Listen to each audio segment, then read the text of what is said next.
Today we're just going to be talking about joint distributions, which are definitely tricky at first, but once you get the hang of them, they're not too bad. So we'll start with the discrete case, and then we'll switch to continuous case, and we'll do a couple of examples for both of them. So yeah, let's jump right in. The joint PMF and CDF of two discrete random variables x and y is given by these guys here for any real numbers a and b. And if you think about this intuitively, all we're saying is that the joint probability is the event that both x equals a and y equals b happens, right? So similarly, right, our joint CDF is just the probability that both x and y are less than or equal to a and b respectively, right? So that's why we're just summing over those guys. So if we just do a quick example and, we say we have two four-sided dice and we roll them both, this right here is the joint distribution of their sum and their maximum, right? So you'll notice that all of the probabilities you're used to in the univariate case still hold. So for example, right, all of our probabilities are between 0 and 1 inclusive. And also if we sum over all of them, we get 1. And finally, for any event E, the probability of E is just the sum of the probabilities of all the xy pairs that make up E. So if we say, we want the probability that our maximum is less than 4 and our sum is more than 4, right, we can just eliminate the values that don't fit that. So our maximum less than 4 means that we eliminate this row here. And our sum being more than 4 means that we eliminate these guys, right? So the probability that our maximum is less than 4 and our sum is more than 4 is this guy, 3/16. The marginal PMF and CDF of two discrete random variables x and y is given by these guys here for any real number a and b. So all we're doing to find the marginal PDF, right, is we're just summing over all the values we don't care about. So if we find the marginal PDF of x, right, we just sum over every possible y, and vice versa. And the marginal CDF is just the marginal PDF, quote unquote, summed over all the values we don't care about, right? And so you can either just, sum over the marginal PDF as well, or you can just do our limit trick here as b tends to infinity. So if we continue our example from the last slide, right, you'll see that here and here, right, like here, all we're doing is we're summing over all the values of m to get the marginal PDF of s. That's what we're doing down here. So for example, if we wanted to find the probability that our two dies add up to 5, we just sum over all the possible maximums, right? And we'd get 4/16 or 1/4. The conditional PMF of x given y for two discrete random variables x and y is given by this guy here when the marginal PDF at b is not 0. And this whole guy, right, just follows from the definition of conditional probability.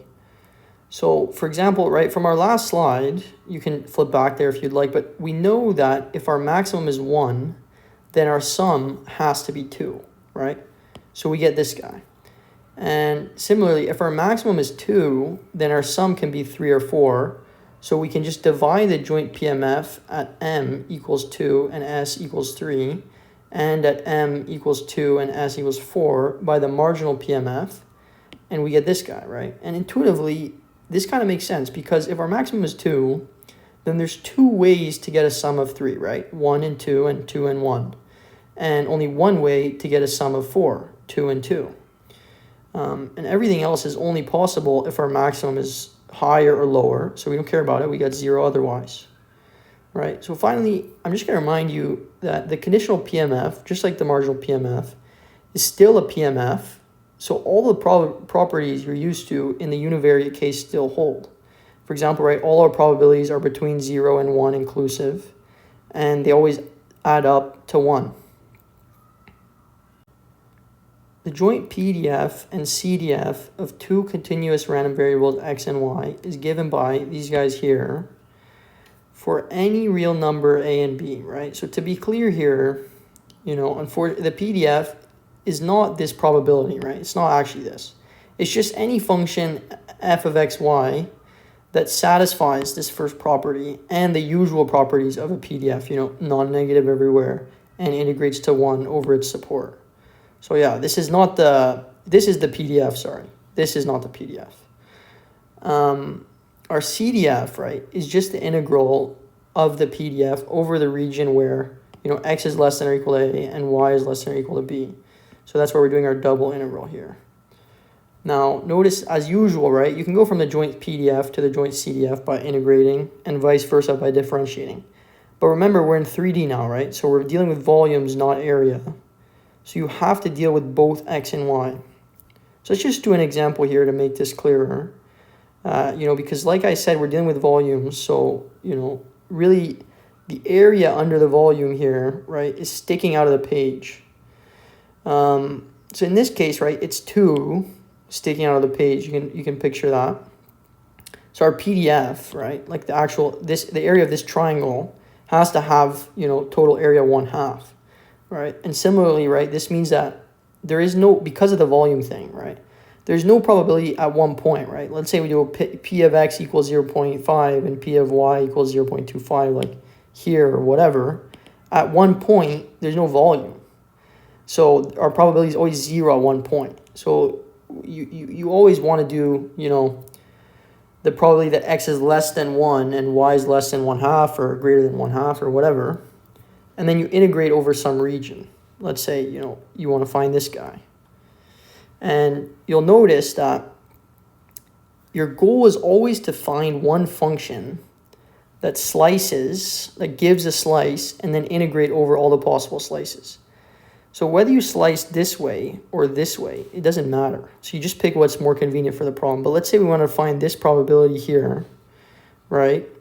You might use, this guy as our slice, and then you just integrate over this region. It might be easier than going, okay, I want to find this slice and then integrate, or, like the other way. So the marginal PDF and CDF of any two discrete random variables x and y is given by these guys here for any real number a, b, right? So all you want to do to find the marginal PDF is integrate all the value over all the values you don't care about. So, if you want to find the marginal PDF of x, right, then you got to integrate with respect to y and vice versa. So, now maybe you'll see why we did discrete first. It's really the same idea. Instead of summing, we're integrating. So you'll notice too the marginal CDF is the same as in the discrete case, because we're still summing over all the values we don't care about. So from our last example, right, we get the following two situations here, right? So our marginal PDF, right, the integral is super easy, but if you look at the range over which we're integrating, this follows directly from the restrictions on y, right? So remember, we're doing d of y, and this is the same thing here. Here I'm cheating a bit. I'm using the f of x that I had just found earlier, and I'm leaving the limit version as an exercise for you. It's going to be good to derive the joint CDF as well. So we'll go to conditional in a moment here, but really, think about how this is related to our discrete case. So the conditional PDF of y given x for two continuous random variables x and y is given by this. Whenever our marginal PDF at little x is non-zero, right? And this follows directly from the definition of conditional probability and is very similar to the discrete case, right?